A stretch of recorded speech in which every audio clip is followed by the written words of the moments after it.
para compartilhar com vocês, né? Então, foi uma misturança de muita coisa que me veio ao coração naquela semana. Hoje, eu já vou compartilhar algo de uma forma um pouco mais, vamos dizer assim, que já é algo que eu já compartilhei com outros. E eu queria dizer para vocês como foi esse compartilhar com outros, porque isso tinha uma proposta específica. E eu quero também fazer uma proposta específica aqui quanto a isso, André, que de repente poderia redundar daqui a um mês, sei lá, um mês e meio, poderia redundar em uma outra reunião para conversar. Tá? Veja só, quando foi o ano de 2008, Deus colocou no meu coração. Era aquela época, sabe? Aquela época de dezembro, janeiro, todo mundo viaja, férias, não sei o quê, dá uma paradeira dentro da igreja e eu não estava afim daquela paradeira, eu estava querendo era ferver mesmo. Então eu já vi uns que não estavam assim, que não estavam viajando nem nada e convidei para a gente fazer uma série de reuniões sobre como estudar a Bíblia. Né? E foi tudo gente, vamos dizer assim, tinha gente novinha ali, de 20 anos e pouco, tinha 2 ou 3. Tá? E a grande maioria era já gente com pouco cabelo, gente com cabelo branco. Né? E eu compartilhei algo que era para, vamos dizer, pessoas que eu considero já maduras. Mas eu creio que aquilo que eu compartilhei lá é completamente cabível para vocês. Tá? Mas foi assim, eu não queria ficar apenas ensinando. Nós fizemos, eu creio que umas 5 ou 6 reuniões. Eu só ensinei uma reunião. É aquilo que eu vou procurar passar para vocês hoje. Eu ensinei algumas coisas sobre como estudar a Bíblia naquela reunião. Algumas dessas coisas eu já devo ter passado semana passada para vocês, mas eu não lembro o que eu passei e o que eu não passei. Então, eu vou pegar o pacote que eu dei para eles e vou fazer um condensado para vocês hoje aqui. Tá? Quando compartilhei com eles, foi tudo gravado, mas eu não gostei da gravação, porque eu demorei 2 horas e meia. E a gravação de 2 horas e meia é ruim de você ficar ouvindo. Depois eu fiz uns vídeos em casa, alguns de vocês talvez já tenham assistido, os vídeos sobre como estudar a Bíblia. Eu acho que você orientou esse pessoal já a estudar isso aí? Não, André? Não, né? No ano passado, antes da gente ler o Novo Testamento, tá? Daquela forma que eu falei para você que a gente leu, a turma que estava comigo ano passado, que era metade do que está aí hoje, boa parte deles viu aqueles vídeos, mas isso tem um ano já. Aí depois a gente começou a ler o Novo Testamento naquela proposta, mas muitos se agregaram, chegaram, tem muita gente de outras cidades aqui que não participaram daquilo, então tudo vai ser novo. Eu depois fiz 4 vídeos de uns 20 minutos, deu mais ou menos 1 hora e 20. Eu vou ver se eu consigo compartilhar com vocês aqui em 55 minutos, 50 minutos, se possível. Tá? Vou dar uma condensada, mesmo porque alguns de vocês já ouviram, tem os vídeos, eu só quero repassar, mas o importante não é isso. Lembre, eu tive, eu acho que 6 reuniões com aqueles irmãos, 6 reuniões, mas só a primeira eu compartilhei. Já na primeira reunião eu passei uma tarefa para eles aplicarem eu fiz uma pergunta que, se vocês quiserem, eu já jogo para vocês hoje. Tá? Eu dei para eles na época, era 15 dias, 3 semanas, alguma coisa assim, eu dei e eles tinham que ir estudar aquilo que eu mandava. O objetivo era eles colocarem em prática. Tá? E as outras reuniões foram muito, muito produtivas, porque não foi eu pregando. Foi eles falando, eu tecendo considerações. Foi um bate-papo, quase do tipo de uma reunião de igreja na casa, né?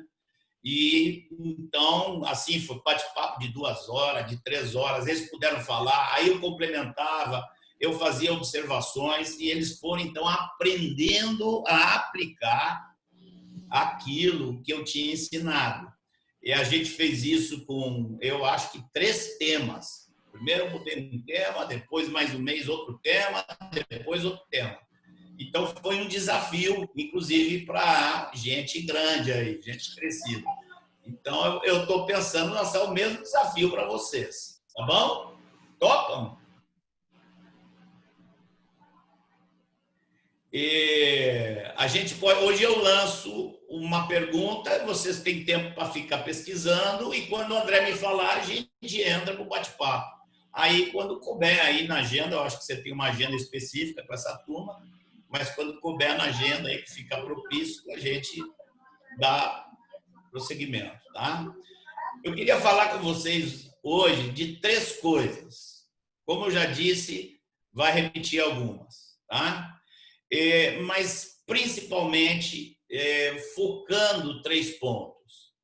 O primeiro é a atitude que nós temos que ter quando vamos estudar as Escrituras.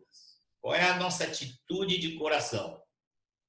O segundo é algumas dicas para você praticar, que não são só para agora, algumas dicas para você ir praticando durante a sua vida, que vão lhe ajudar muito a entender as Escrituras. E o terceiro é uma metodologia simples de como é que você faz, o que você tem que fazer com a Bíblia, tá? Como é que você faz? Uma metodologia bem simples que eu aprendi há 44, 45 anos atrás e até hoje eu pratico. Tá? Mas vamos lá. Primeiro, quanto à atitude. Atitude que você precisa ter quando você vai ler a Bíblia, quando você vai estudar a Bíblia, quando você vai procurar entender. A primeira atitude, bom, na atitude nós vamos falar de 3 coisas da atitude. Tá? Primeira atitude é você precisa desenvolver essa convicção interior de que você é muito, muito, muito pequenino, pequenina. Tá? Por quê? Porque a Bíblia não depende exclusivamente de estudo. E o estudo, às vezes, parece que nem é o mais importante, o estudo em termos quer dizer, tem gente que estuda, vai para seminário e não resolve se não tiver o fundamental. O fundamental é que o Espírito Santo revele a você. Isso é fundamental. Então, você precisa ter aquela atitude que vai possibilitar que o Espírito Santo revele a você. E Jesus deu uma chave. Jesus deu uma chave que está lá em Mateus, capítulo 11. Jesus já estava cansado das discussões dele com quem? Com quem Jesus discutia? Com os doutores da lei. O povo que amava Jesus não discutia com Jesus, mas os doutores da lei viviam complicando. E você vê lá um dia em Mateus 11 que Jesus já estava cansado daquelas conversaiadas. E um dia Jesus levanta os braços assim para o céu e disse: graças te dou, Pai, Senhor do céu e da terra. Por quê? Aí ele fala 2 coisas. Tu escondeste essas coisas dos sábios e entendidos e as revelaste aos pequeninos de coração. Você já tinha pensado nisso? Que Deus quer revelar, mas também quer esconder?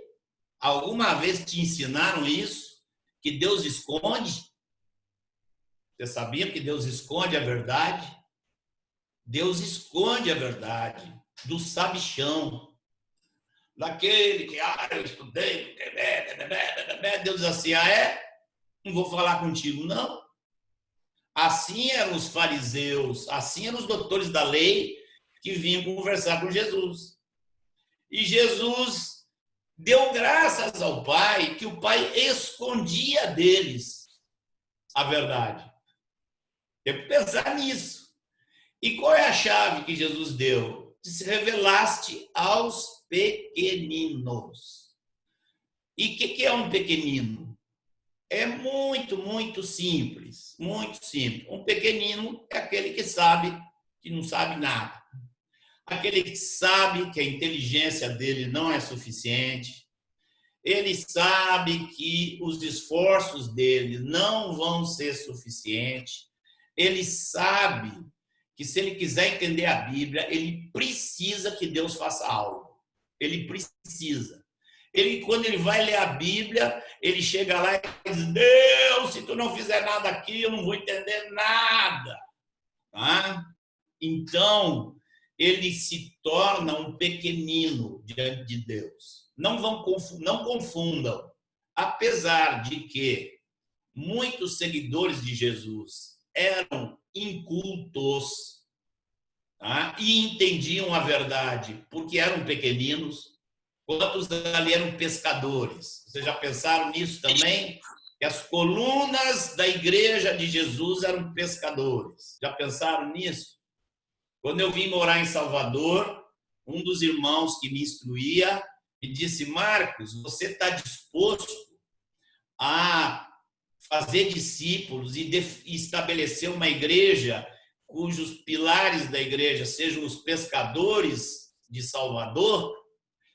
Eu dizia: se for como Jesus fez, vai ter que ser por aí. Então tem lugar, tinha doutores também. Paulo era doutor da lei.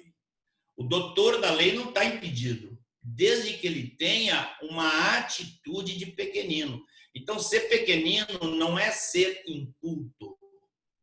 Tá? Não é necessário você ser inculto para ser pequenino. Aliás, às vezes a pessoa é inculta e é grandalhão. Não estudou, não sabe falar direito, mas se acha. E tem gente culta que é pequenino. Tá? Que você vê que na atitude dele ele não está confiando na capacidade dele. Ele está confiando na graça e no favor de Deus para ele entender. Falando em música, eu até ensinei na época. Se vocês quiserem, depois eu ensino no retiro para vocês. Mas eu desenvolvi um hábito de cantar um cântico, o mesmo cântico, por muitos anos, muitas vezes. Eu não faço sempre, mas muitas vezes, quando eu vou ler a Bíblia, esse cântico me vem ao coração. E esse cântico tem uma letra linda. Tá? É um cântico antigo, já era antigo quando eu me converti, então é bem antigão. Mas esse cântico diz assim: enquanto, ó Salvador, teu livro eu ler, meus olhos vêm abrir, pois eu quero ver. Da mera letra além. Vem, pois, assim, e agora até me esqueci a última frase. Vem, pois, assim, nutrir-me até formar Jesus em mim. Na verdade, eu mudei a letra, porque a letra era nutrir-me até entrar no céu sem fim. Mas eu penso que a gente já tem que a gente já entende que Deus quer formar o caráter de Cristo em nós, isso já é o céu aqui na terra, né? Eu cantava isso. Depois eu vou ensinar para vocês esse cântico, tá? Bom, a outro ingrediente da expectativa, nós estamos no primeiro ponto, da atitude, da nossa atitude. A primeira questão da atitude é ser pequeninos. A segunda é a expectativa. Veja bem, não foi iniciativa sua falar com Deus. Foi iniciativa de Deus. Foi Deus que inventou essa coisa de querer falar com a gente. Ele quer nos ouvir e ele quer nos falar. E não foi nós que inventamos isso. Foi ele que inventou isso. Então, se ele está te chamando para ouvir a palavra dele, você precisa entender que ele quer falar com você, que ele vai falar com você. Então, você sendo pequenino, mas tem que juntar a isso a fé.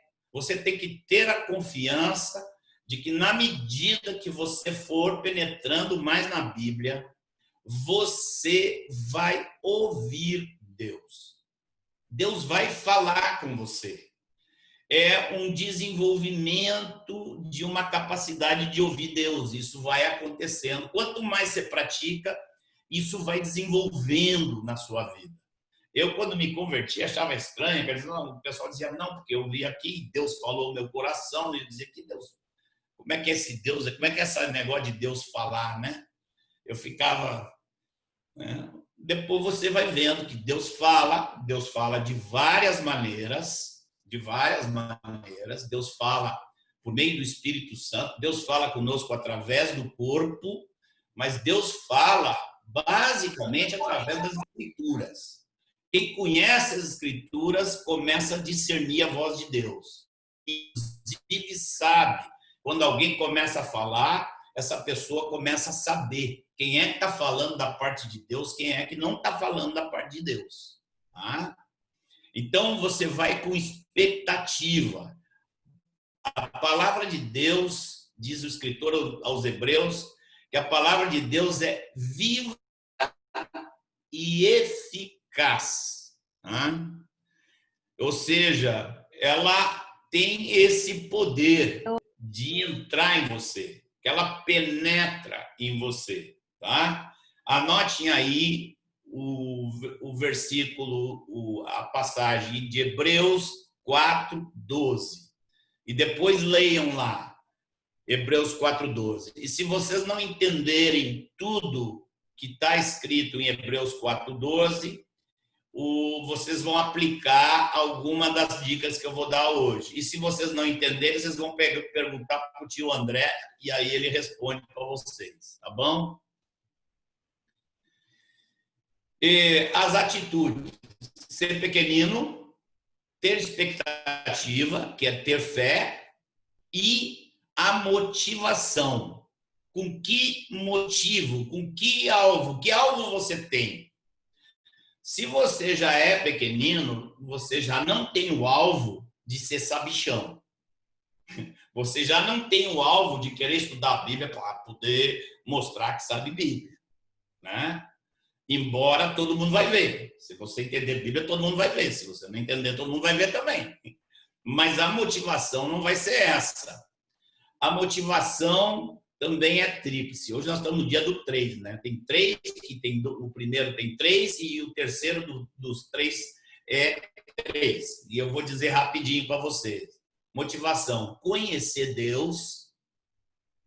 Tá? É impressionante. A Bíblia mostra para você como é que Deus é, como é que Deus pensa, como é que Deus age. Tudo isso você encontra na Bíblia. Você vai descobrir que tem uma pessoa falando ali e você está conhecendo a pessoa. Não é um livro que você conhece. Você conhece a pessoa que inspirou o livro todo. Tá?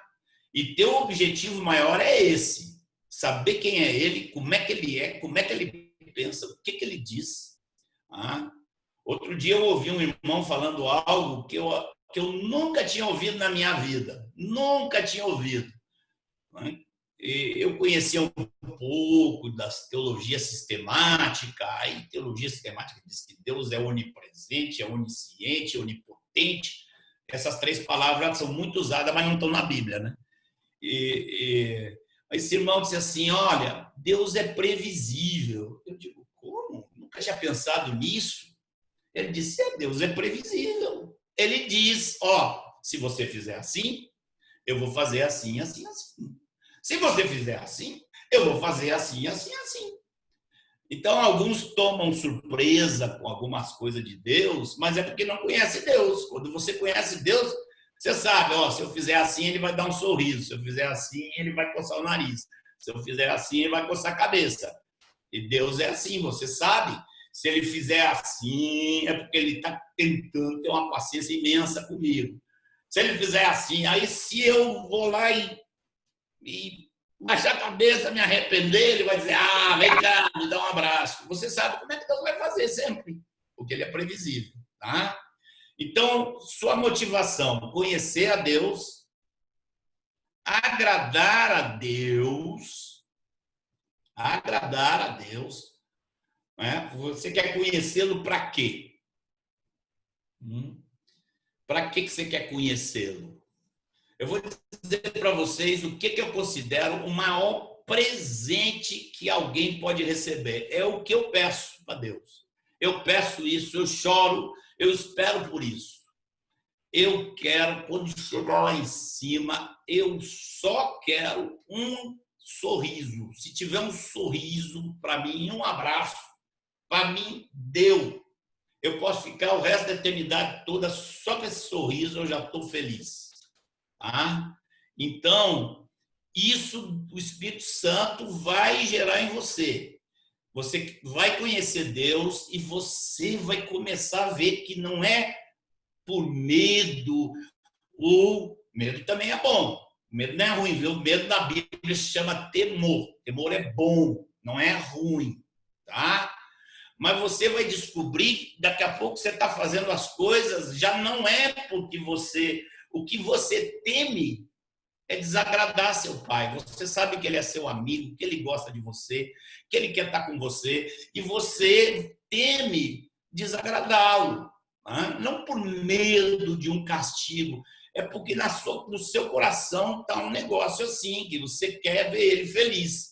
Porque ele é muito bom, porque a misericórdia dele é grande, a graça dele é imensa. Você está muito grato pelo perdão dele, e aí você quer agradá-lo. Tá?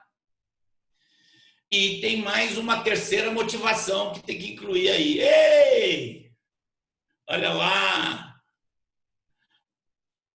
A parte melhor do casal aí apareceu. Amém.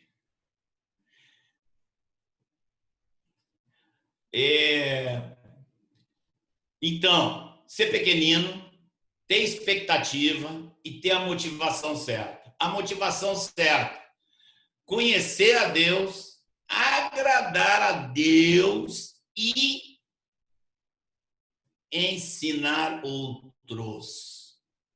Ensinar outros. Você vai ser capacitado, capacitada para ajudar outros.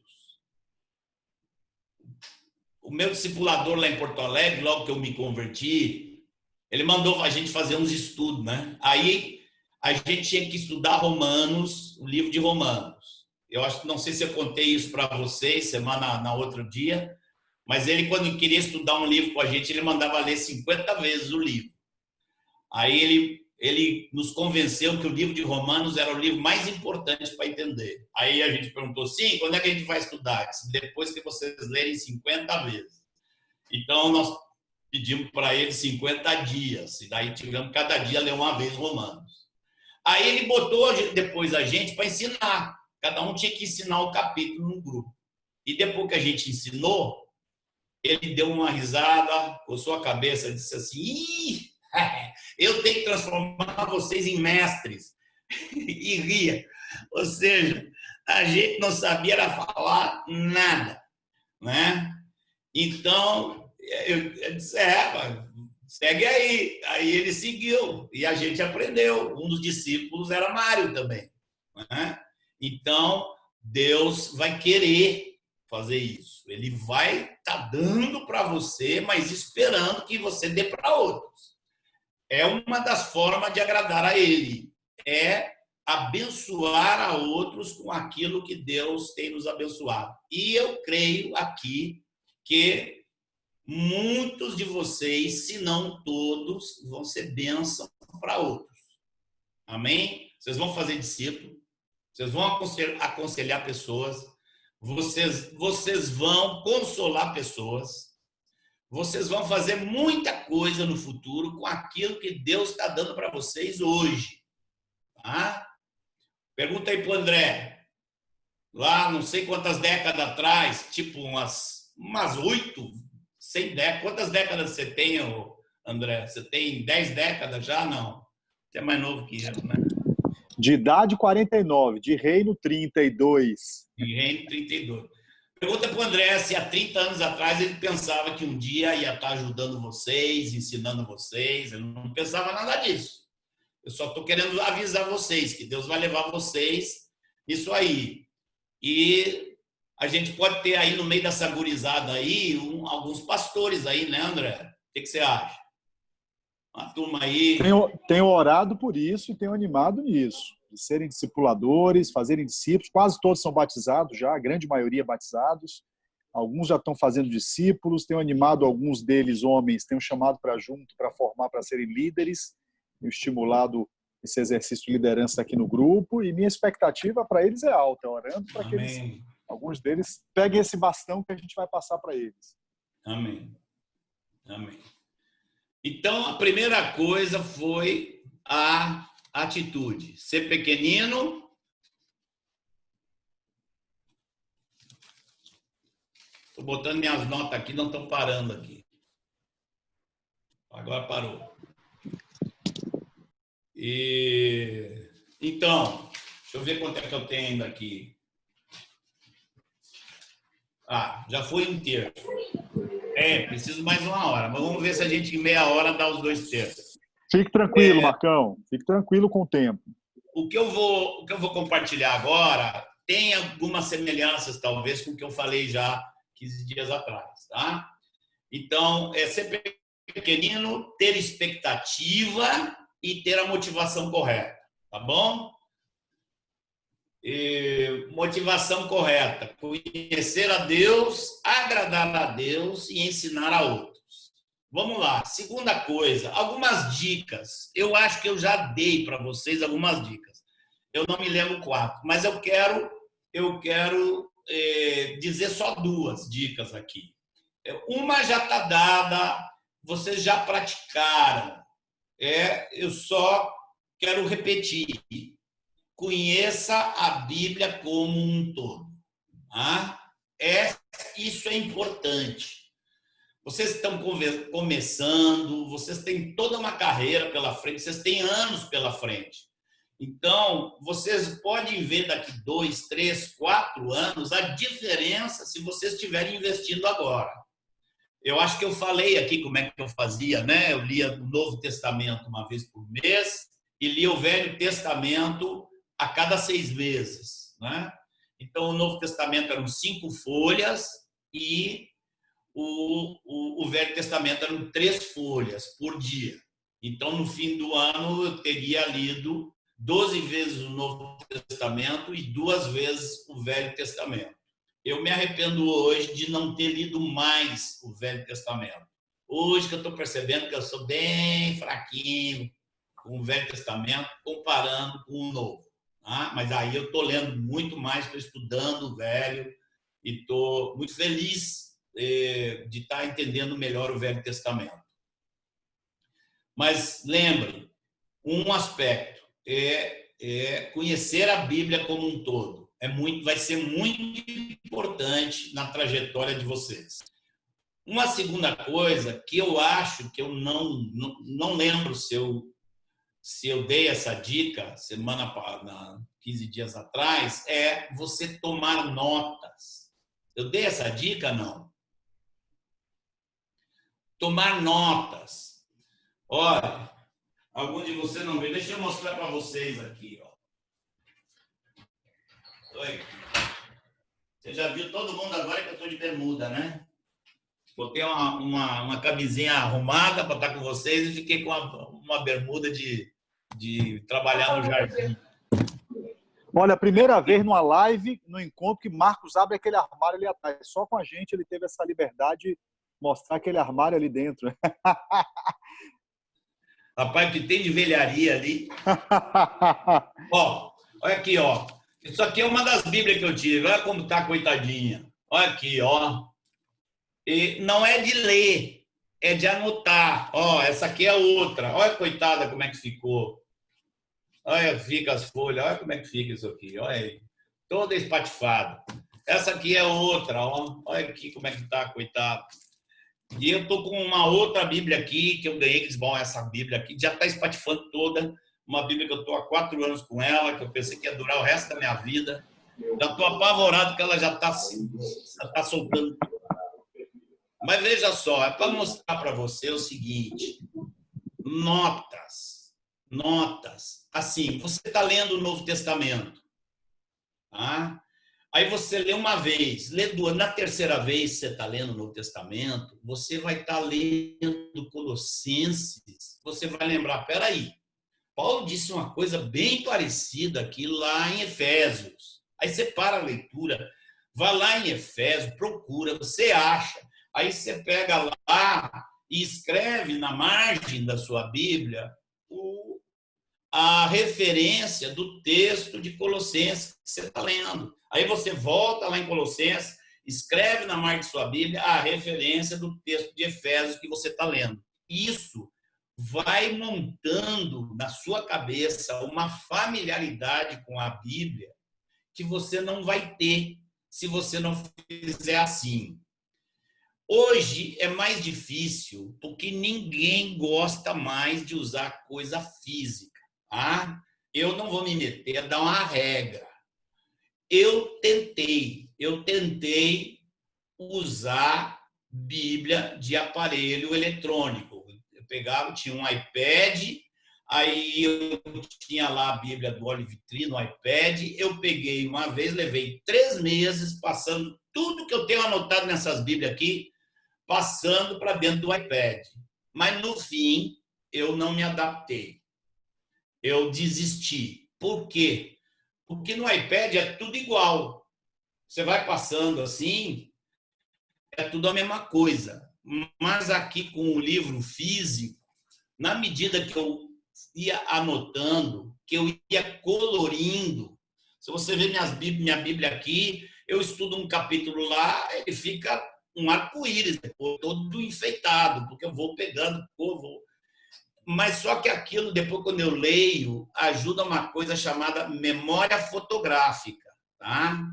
Se você citar um texto aqui do Novo Testamento, você começar a ler, eu às vezes não sei, tem um negócio lá, espera aí, é João ou é Pedro que disse isso, que eu não estou lembrando bem.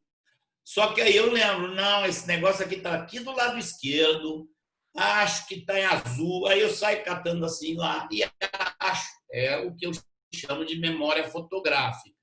A única pessoa que eu sei que usa muito bem a Bíblia, tem as anotações dele e usa assim tudo com um iPad é o tio Sérgio. Esse aí ele se adaptou mesmo, né? Eu acho que vocês podiam perguntar para ele um dia como é que ele faz para se adaptar com esse esquema. Eu já sou mais velho mesmo, eu já digo, ó, compre uma Bíblia física, vá lá, se acostume a ler com a Bibliazinha, vá folheando uma Bíblia. Esse é meu conselho, mas não é doutrina, ninguém é obrigado a fazer. É porque a minha experiência foi assim e eu penso que ela teve um valor interessante. E eu tenho anotado aqui, ó, quando eu falei de tomar notas, né? E eu anotei aqui embaixo, aqui assim. Eu nem lembrava dessa frase. Eu anotei aqui: conclusão. Conhecer as escrituras não é coisa para preguiçoso. Né? Estude sua Bíblia, anote, pegue seu caderno, pegue sua. E às vezes me gasta um tempo, assim, agora eu vou colorir. Eu tenho aqui, inclusive, lápis de cor. Eu não sublinho só, porque às vezes você sublinha com a caneta, aparece do outro lado da página, fica feio quando você vira a página. Então eu pego o lápis de cor e vou colorindo assim, ó. Então eu já sei o que é verde, o que é azul. Eu fazia muito isso.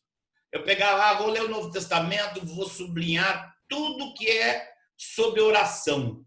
Aí eu ia lendo e pegava a oração e ia pintando tudo de azul. Aí ficava todo o Novo Testamento cheio de azul.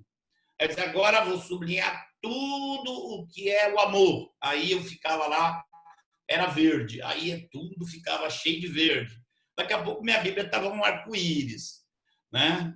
E eu gosto de olhar minha Bíblia e ver toda colorida assim. Eu fico feliz de ver minha Bíblia toda colorida. E Mostra aí, Marcão, tá aí fácil, mostra aí. E você, uma pergunta, todas essas que você mostrou, Bíblias antigas que você já usou, você comprou sempre na mesma versão? Você tem uma versão de preferência para recomendar e você comprou sempre na mesma versão? Acho que seria bom não dizer só a isso. mesma versão, não só a mesma versão, mas a mesma edição, porque às vezes a mesma versão vem com uma paginação diferente. E se mudar a página, eu estou há 45 anos com a mesma versão e a mesma publicação. Então, todos os versículos, em todas as minhas Bíblias, estão tudo no mesmo lugar. Tá? Então, eu tenho aqui na cabeça. Quando eu vi que não estavam mais produzindo, pararam de produzir a edição que eu uso, na paginação que eu uso, eu fiquei desesperado. Aí eu vi a Rejane com uma Bíblia assim, eu digo, vou pegar para mim. Peguei a Bíblia da Rejane para mim. Digo, você compra outra, eu vou ficar com essa. Aí minha sogra faleceu, a Bíblia dela era mesmo, eu digo, essa é minha. Peguei. Ah, então eu saí roubando a Bíblia dos outros, porque não fabricam mais. Aqui, essa daqui, ó. Qual é essa versão, Marcão? Essa é a revista atualizada. Revista e atualizar. Seria a que você recomenda? Que você mais Seria recomenda? a que eu recomendo. Tem Por quê? alguma que Porque, você desaconselha? olha, o melhor para quem está estudando muito é ter ferramentas onde você tem várias traduções e se tem um texto meio confuso, você pode comparar. Mas, assim, meu pai era professor de grego. Meu pai foi professor de grego por décadas.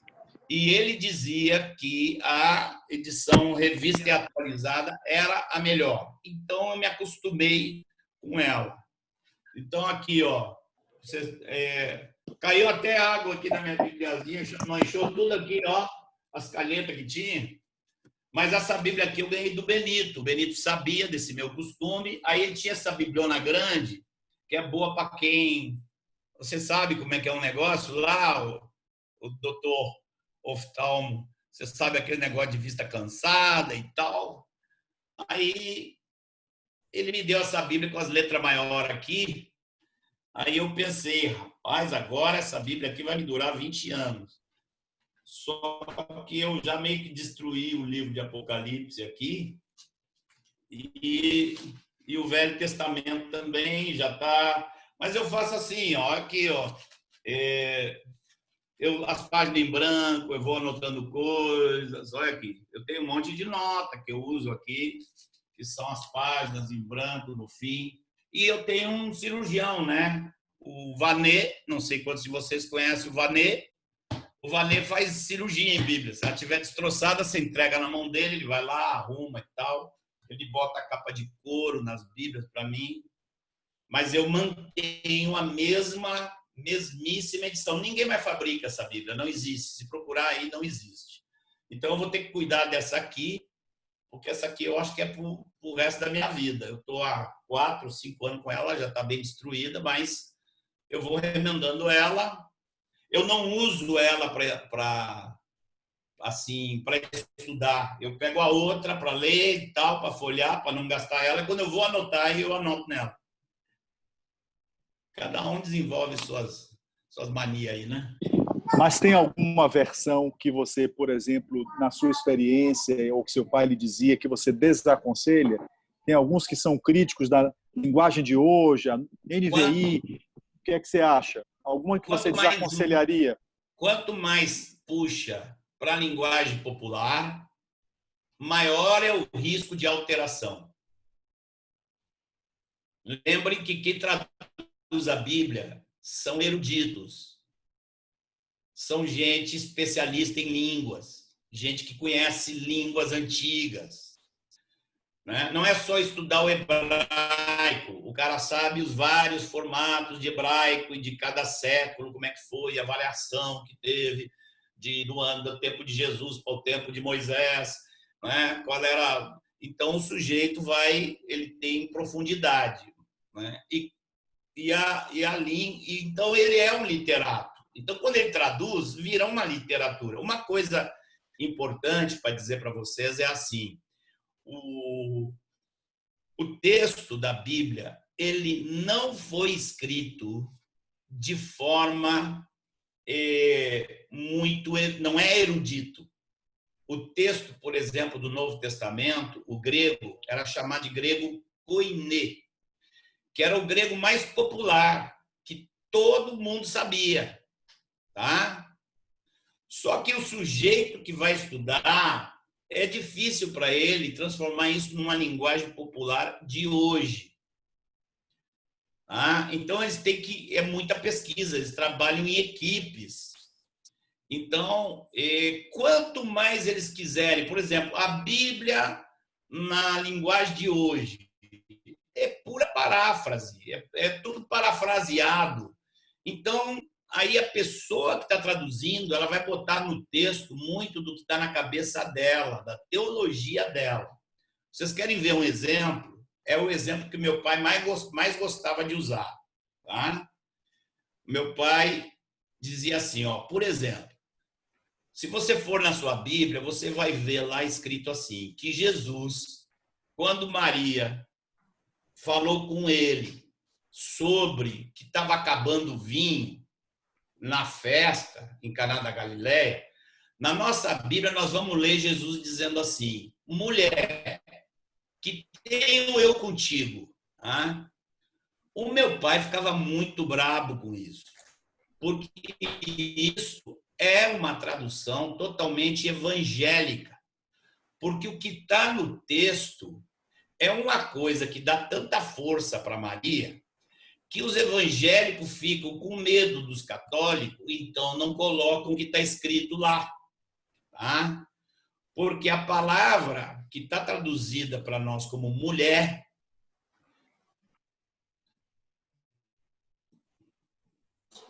Senhora, não. Um tom não, mais respeitoso, não. não. Meu pai disse assim, ó, na linguagem de hoje, a expressão que mais encaixaria é madame. Então, você imagina, com a mania que os católicos têm de que Maria é a mãe de Deus e outras ideias estapafúrdias, né, que vêm junto com isso, mas imagina se um evangélico vai botar lá escrito o que está escrito. O que está escrito no grego é assim, madame, e tu e eu. Era uma fala muito respeitosa de Jesus. Jesus não estava confirmando a teologia católica, mas Jesus não ia chegar e dizer, mulher, imagina, a mãe de um de vocês diz alguma coisa e você vira e diz, mulher, o que eu tenho a ver com você? Imagina Jesus dizendo um negócio desse. Então, vocês estão aprendendo a amar os pais, obedecer os pais, respeitar o pai e a mãe, e Jesus ia tratar a mãe dele assim. Então, isso era uma prova de que sempre que vai traduzir, vem um pouco da teologia do tradutor, vem junto. Então, quanto mais os textos são feitos buscando ficar com o que está no original, melhor. E quando tenta transferir para a linguagem de hoje, transforma tudo numa paráfrase, aí vira muito arriscado. Essas versões eu nem leio, nunca uso no estudo, não leio, não gosto. Né? Se eu preciso pesquisar um texto, eu olho em português só essa. E olho várias em inglês. Outro dia me meti aí a olhar algumas coisas no latim, mas eu sou ruim de latim, eu não. Mas português eu só uso essa. Nem sei o que está escrito em outras traduções. Tá? Bom, vamos lá. Então, a segunda parte é o que fazer. Conhecer a Bíblia como um todo e tomar nota. Tá?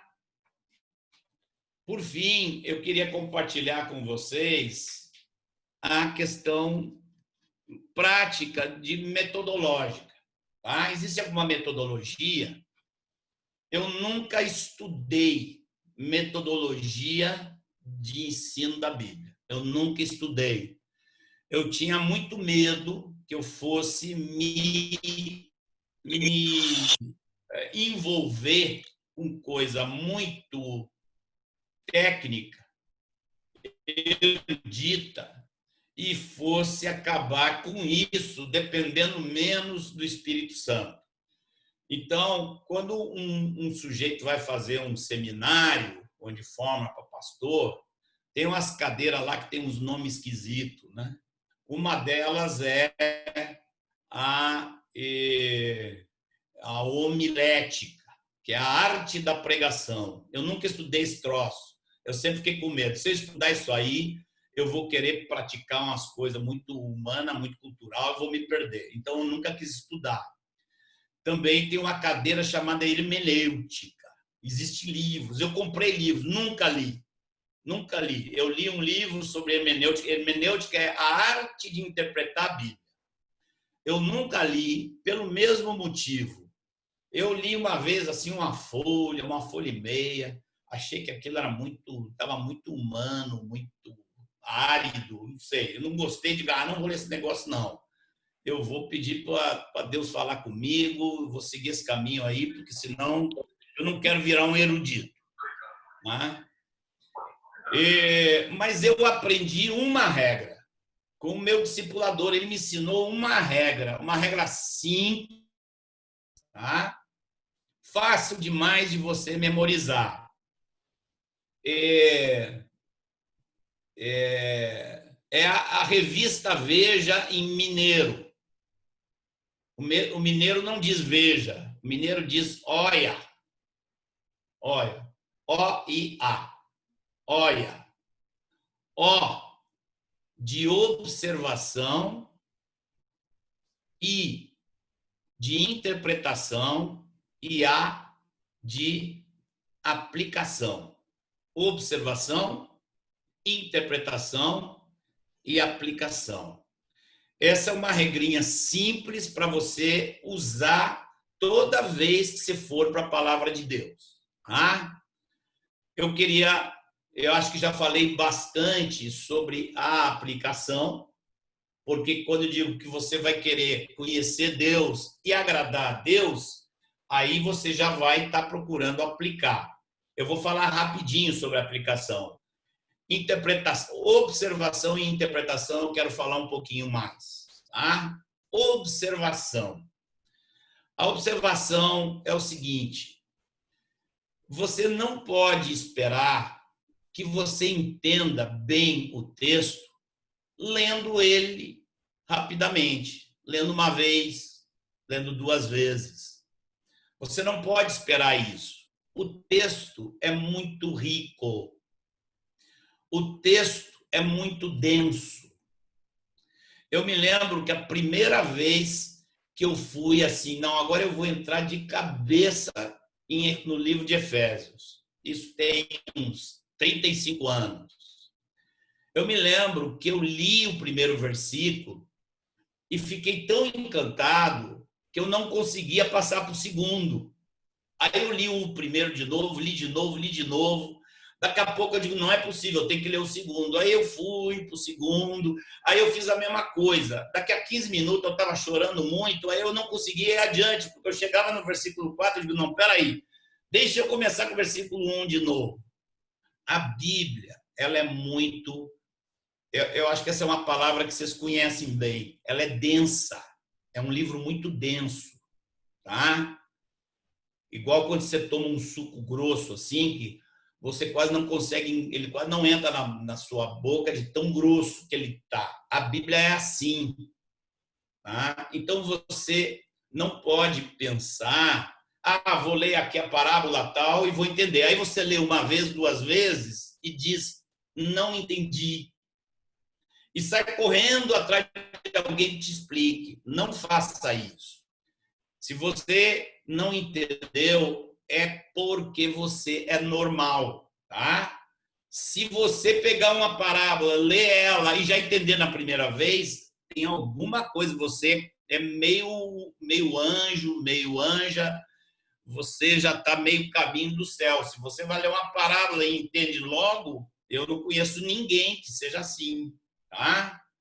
Então, é necessário esse primeiro item, observação. Observação significa ler e prestar atenção em cada palavra. Às vezes, tem palavras que vão saltar para você depois que você leu 20 vezes. Aí você vai pegar aquela palavra assim. Graças ao Senhor, tenho sido muito grato ao Senhor, eu descobri um irmão que conhece muito a palavra e eu tenho aprendido com esse irmão. Esse irmão já faleceu no mês passado.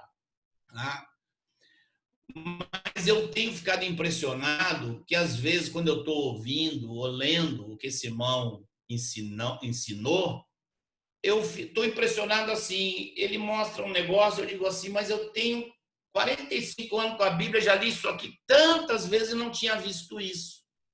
Tá? Isso é fruto de muita observação.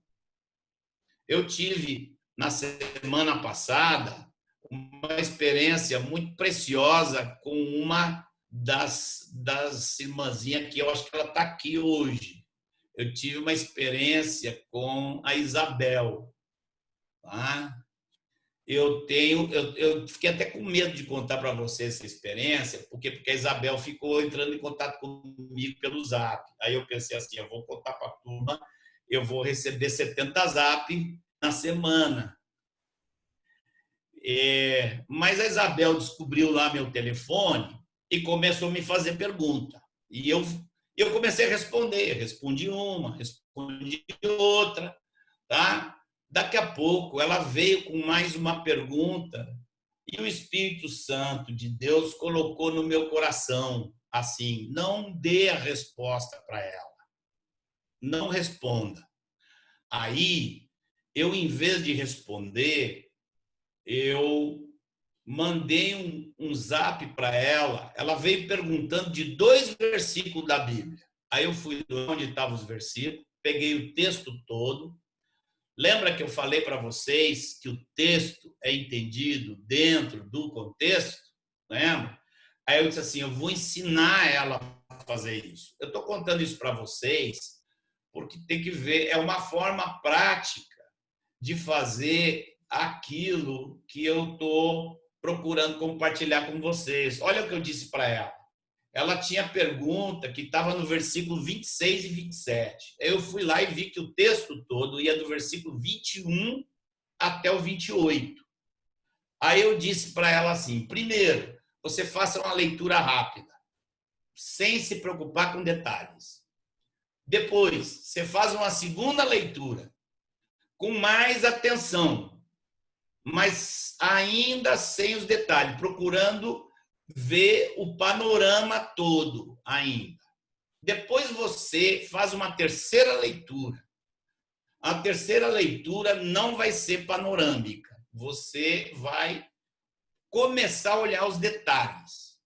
Depois você faça uma quarta leitura.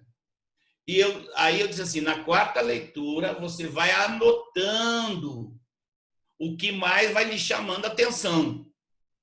Depois você faz uma quinta leitura. Na quinta leitura, você vai ver se já no texto tem a resposta da pergunta que você está fazendo. E eu me lembro que eu disse para ela, eu disse, eu acho que você vai... Eu pensei, eu não me lembro se eu disse, mas eu pensei, eu digo, ela vai saber a resposta sem eu precisar dar. Passou, não me lembro um tempo, isso foi de madrugada aqui, no outro dia de manhã, quando ela viu, ela olhou, ela fez e ela mandou a resposta. A resposta dela estava 100% exata. 100%. Eu até disse assim, aposto que você entendeu antes de chegar na quinta etapa. Tá? Ela disse, mais ou menos, fui percebendo. E a resposta dela estava 100%. Ou seja, antes de vocês ir atrás do tio André, vocês resolvem com um professor chamado Espírito Santo. Tá? Aí você vai e aplica essas coisas que a gente está falando. Ora, fala para o Senhor, Senhor, eu não sou capaz de entender esse livro. Me ajuda aqui. Vá com a motivação correta, vá como pequenino, né? Vá com expectativa de que Deus vai te falar e faça isso. E faça isso. É um exemplo que eu estou dando para vocês do que é observação. Observação é isso. Tá? É você ler até as palavras começarem a saltar. Uns irmãos de um outro país me pediram para eu falar com eles sobre a volta do Senhor. Eu conhecia a teologia que esses irmãos tinham na cabeça. E eu estava doido para arrumar essas coisas na cabeça deles. Mas Deus me falou, não explique para eles. Mande eles ler de Mateus 21 a 25, igual a gente tem feito com a igreja. Manda eles ler de 21 a 25 e vai ajudando eles a ler. E a cabeça deles mudou depois de umas 4 ou 5 reuniões. Um deles, o pai da família, me mandou um zap dizendo assim, Marcos, a Bíblia está saltando no meu colo. Eu digo, amém, graças a Deus, é isso que eu queria. Então, eu percebi que eles estavam entendendo, porque eu estava ajudando eles a ler a Bíblia. Eu não estava dando a interpretação toda. Eu dava algumas dicas. Observe isso, veja isso aqui. E aí eu mandava eles fazerem, e eles iam fazendo. E foi muito, muito precioso para mim, porque eu tive uma experiência de aprender como compartilhar aquele assunto dessa forma. Bom, mandou agora.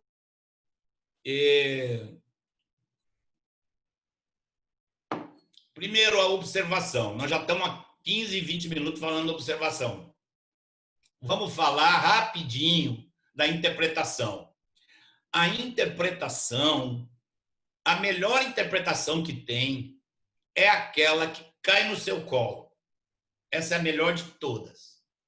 Ela não é fruto do seu raciocínio. Você está nessa dinâmica de orar, depender do Senhor e observar, observar, observar. Daqui a pouco a verdade salta para cima de você. Não sei se é a melhor ilustração que existe, mas é a única que eu lembro para comparar. Quando eu estive no exército, eu tive que aprender a dar tiro. Né? Você chega na linha de tiro e tem que pegar aquele... Era um enorme fuzil pesado, 5 quilos, e tem que apontar aquele negócio e acertar num alvo que botam lá longe. A gente aprendia uma técnica. Sabe qual é a técnica? A técnica era não puxar o gatilho. Se você olhar e puxar o gatilho, quando você puxa o gatilho, a arma sai da posição. Então você não puxa. Mas como é que o tiro sai? É assim. Você fica olhando, apontando, apontando, apontando e vai puxando devagarinho, vai puxando o dedo, vai puxando. Você não mexe a mão. Vai puxando bem devagarinho. Quando você vê, o tiro saiu. Tá? É a técnica para você aprender a dar o tiro. Eu estou fazendo comparação com isso porque eu vou dizer assim, você não pode fabricar a interpretação. Você tem que ficar orando, lendo, até o momento que você viu, a interpretação veio. A interpretação chegou, ela aconteceu. Igual o negócio do tiro. Quando a gente via, a gente tomava aquele susto, porque o tiro saía. Bum! Saía aquele tiro. Então, a interpretação é mais ou menos assim. O seu esforço é na observação. A interpretação é o Espírito Santo que vai te dar. Vocês depois perguntem aí. A Isabela, se quiser, depois eu daqui a pouco eu tenho inclusive uma live aí que eu vou entrar daqui a pouco. Daqui a pouco não, às 8 horas. Mas se vocês quiserem, a Isabela pode contar para vocês em detalhe como é que foi. Ela não sabia, de repente ela fez esse processo, daqui a pouco ela me mandou a resposta. Tá? Por quê? Porque a verdade veio, ela foi, observou, seguiu os passos que eu orientei, e enquanto ela estava fazendo isso, a verdade simplesmente veio e ficou claro para ela. Tá? Então, a observação, a interpretação é um fruto de tudo isso. Fruto da oração, fruto da leitura, fruto da insistência de ficar lendo, até que a verdade cai sobre você. Tá? E, por fim, né, é a aplicação. Obviamente, tudo isso, você, quando termina de entender o texto, a pergunta que tem que estar respondida é: o que eu faço? Você não está estudando só para interpretar, para saber a Bíblia. Você está estudando para viver. Você está lendo para conhecer Deus. Você está lendo para agradar a Deus. Então, quando tem algo prático que vai sair sempre. Tá? Se o texto te levar a entender melhor como é o Senhor, você dá graças ao Senhor pelo que Ele é. Você vê, Deus é assim, graças, Senhor. Pronto, você já está aplicando aquele texto à sua vida. Então, olha, observação, interpretação e aplicação. E por hoje era isso. Tem tempo aí para perguntas. Muito bom, Marcão. Você compactou aqueles 4 vídeos num papo de 1 hora. Excelente. A gente tem tempo ainda. Eu só sugiro que a gente gaste mais 10 minutinhos aqui nessa sala. Depois a gente encerra a sala e eu abro um outro link para a gente interagir com você. Amém. Seria muito bom abrir agora para a turma poder perguntar sobre isso, sobre leitura, estudo da palavra. Podem fazer perguntas da Bíblia em si, como fizeram semana passada, mas tentar direcionar mais para perguntas sobre a leitura, o estudo das Escrituras, entender um pouco mais a prática disso. Aproveitar que nós estamos com o Marcos, que também é um mestre, né? Marcão, enquanto o pessoal aquece as perguntas, deixa eu te perguntar uma coisa. Aqui é para a gente poder te conhecer mais. Qual é o livro da Bíblia que você mais gosta? Tá? E qual é o livro que você acha mais difícil? Perguntinhas pessoais, enquanto os outros estão preparando outras perguntas. Bom, o livro mais difícil, eu acho que é mais difícil de responder. Eu acho que o livro mais difícil, talvez seja porque foi o livro que eu menos li. Para mim, o livro mais difícil é o livro de Ezequiel.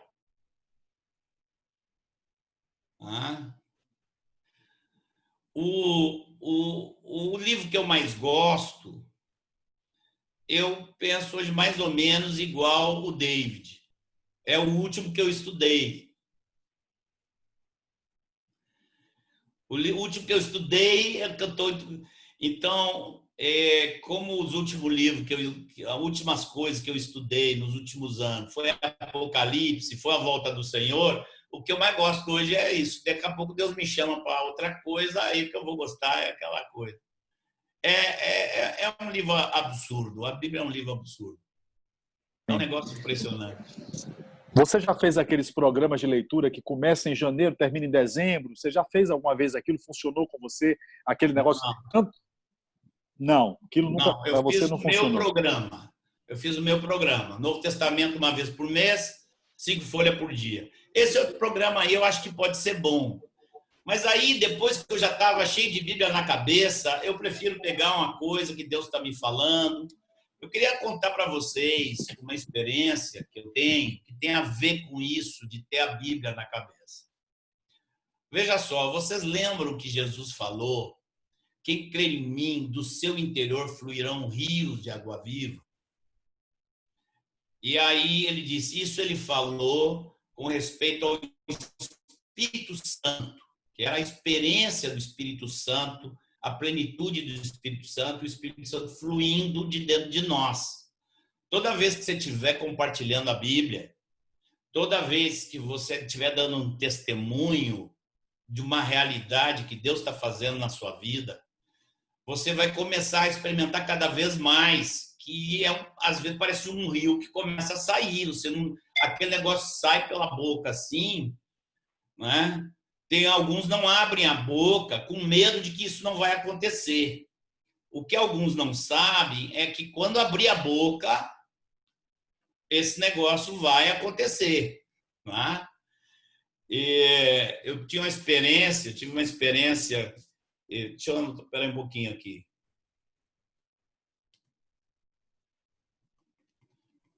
Uma experiência que me marcou muito foi uma experiência minha avó.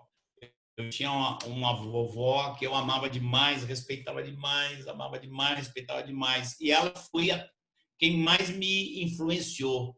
ela estava sempre com a Bíblia dela, estava sempre lendo, e ela falava para mim de Jesus com uma paixão muito grande, e essa avó me cativou. Mas eu já estava morando em Salvador, eu já tinha uns 40 anos de idade, quando um dia eu passei na cidade dela, e ela me contou que estava muito feliz, muito feliz, muito feliz, porque ela tinha falado para uma mulher no ônibus. Ela estava assim feliz porque ela estava no ônibus e ela estava lendo a Bíblia, e viajando de Porto Alegre para Tubarão, que era a cidade dela. Aí ela viu que a mulher do lado assim olhou, aí ela pegou a Bíblia e começou a botar para o lado da mulher assim e tal. E daqui a pouco ela estava conversando com a mulher. E ela disse que ficou muito, muito feliz porque ela viu que ela falava e Deus dava tudo para ela falar e ela falou, e ela falou. Eu, querido, deixa eu dizer para vocês, eu fiquei muito triste quando eu vi isso, porque eu sabia que aquela minha avó era cheia de Deus e ela podia ter feito isso a vida toda, mas ela ficou dentro de uma denominação que botavam eles sentados no banco lá e não diziam para eles que eles podiam fazer isso, não ensinavam eles que todos nós somos sacerdotes, que todos nós temos o Espírito Santo, que todos nós podemos compartilhar a palavra. Tá? Não ensinaram. Então, ela já tinha quase 80 anos quando ela descobre isso. E ela estava feliz, feliz me contando, e eu tinha que tentar esconder dela que eu estava triste ouvindo aquilo, porque eu não imaginava que ela a vida toda não sabia daquilo. Eu conto isso para dizer para vocês assim, ó, o Espírito Santo fluindo de dentro de você, tá? Deixa eu dizer assim, o Espírito Santo, ele habita no nosso espírito. Aquele que se une ao Senhor é um espírito com ele. Quando ele vai fluir, ele sai pela boca. Tem gente que fala muito com os olhos. O Ivan Baker, quando você olhava para os olhos dele, ele parecia que Deus estava saindo de dentro dos olhos dele. Mas aí já é alguém que tem um negócio lá quase angelical, né?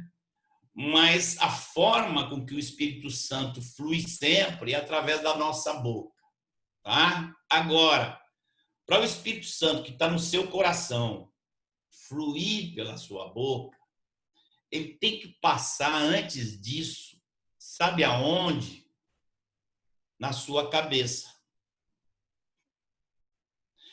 E ele vai pegar o que tem lá na sua cabeça. Ele não vai toda hora querer fazer um milagre impressionante de você falar coisa que você nunca leu, que você nunca prestou atenção, que você nunca sabe. Isso não existe. O Espírito Santo não gosta de trabalhar assim. Ele gosta de pegar aquilo que é a sua experiência com Deus, ele pega aquilo e aquilo sai pela sua boca. Tá? Então, para o Espírito Santo atuar na sua vida e fluir, ele, quando for passar pela sua mente, ele tem que achar as coisas lá, tem que ter as prateleiras lá com tudo que você foi estudando, você foi anotando, foi botando, tá tudo lá. Não precisa estar tão organizadinho, ele se resolve com bagunça também, tá? Mas ele tem que ir nas prateleiras e encontrar alguma coisa, tá? Então, essa experiência que eu tenho quando vou ministrar. As minhas ministrações, elas não são fruto. Agora eu vou estudar aqui sobre o amor para pregar sobre o amor. Eu não faço isso. Tá? Se Deus começa a me falar que tem uma coisa que Ele quer falar com a igreja, aquilo vai ficando forte, forte. Um dia eu sento no meu computador e começo a escrever. E quase não abro a Bíblia. O Espírito Santo vai me lembrando, ó, agora esse texto, agora esse, agora esse, agora esse. Às vezes tem um texto que eu lembro, que eu não lembro onde está. Aí eu vou e pesquiso, procuro onde está. Às vezes tem um texto que eu não entendi bem, aí eu vou procurar lá no grego. Mas não é assim que eu fui estudar sobre o amor, aí fiquei ali pesquisando. Não. O Espírito Santo, ele vai pegando o que tem na minha cabeça. E 99% das minhas pregações são assim, tá? Então, eu não fiz um estudo para compartilhar isso aqui. Isso que eu compartilhei com vocês, que eu compartilhei com os irmãos, não é fruto de eu ir lá estudar. Ah, vou estudar como estudar a Bíblia. Eu não fiz isso. Tá? É algo que tem na minha vida, na minha experiência. O dia que eu dizer, vou fazer isso, eu pergunto, Senhor, como é que é? Aí eu sento e começo a escrever, e os textos começam a vir à minha cabeça. E essa experiência para todo mundo. Então, se você quer que o Espírito Santo te use, você tem que encher sua cabeça. Tá? Às vezes, é assim, ó. Às vezes acontece comigo de eu acordar e quando eu acordo, todos os textos estão na minha cabeça. Tá? Esse texto, eu fico ali orando, os textos vêm, eu tenho que me levantar correndo e anotar, senão eu vou esquecer. Aí vem aqueles textos que eu sei que o Espírito Santo está me falando, mas ele está me lembrando daquilo que eu já li, que eu já entendi, ele está me lembrando. Então, esse é o fruto de você depois conhecer a palavra, é assim que você vai compartilhar. Tá? Quanto mais tiver dentro da sua cabeça, mais Deus vai te usar. Amém, excelente. Vamos fazer assim, são 15 para as 7, eu tenho que liberar esse link aqui. Abra todo mundo o vídeo aí, quem tiver em computador, tira uns prints aí para a gente registrar esses 70 que estão aí com o Marcão, que depois eu boto lá no grupo de pastores para a turma ficar com água na boca lá, que eu só convido ele. Tem alguns já me dizendo, eu só convido o Marcos, não vou chamar outros também para virem aqui. Tira umas fotos aí, ó, bota Marcos com você na tela aí. Tira umas fotos, tira uns prints aí. Eu vou tirar depois eu vou print aqui também. Tira aí, abre aí. Abre o vídeo aí todo mundo, por favor. Mesmo quem tiver de cabelo assanhado, sem maquiagem, tem problema não. Registra aí a presença de Marcos. Ótimo. Vai registrando aí. Eu vou encerrar a sala. Quem precisar beber uma água no banheiro rapidinho. A gente vai seguir juntos aí até umas 7h15, 7h20, tá? No próximo link. Para perguntas, para interação com o Marcos. Então, tem perguntas, é a hora de fazer. Você pode abrir o áudio e fazer, você pode escrever. Já estou recebendo umas aqui no pessoal, viu, Marcos? Mas eu quero que a turma abra áudio para perguntar para você, ou escreve para mim, eu faço a pergunta. Tá bom. Tá? Vou fechar essa sala, vai no banheiro, bebe uma água rapidinho, 1 minuto para a gente voltar. Pronto.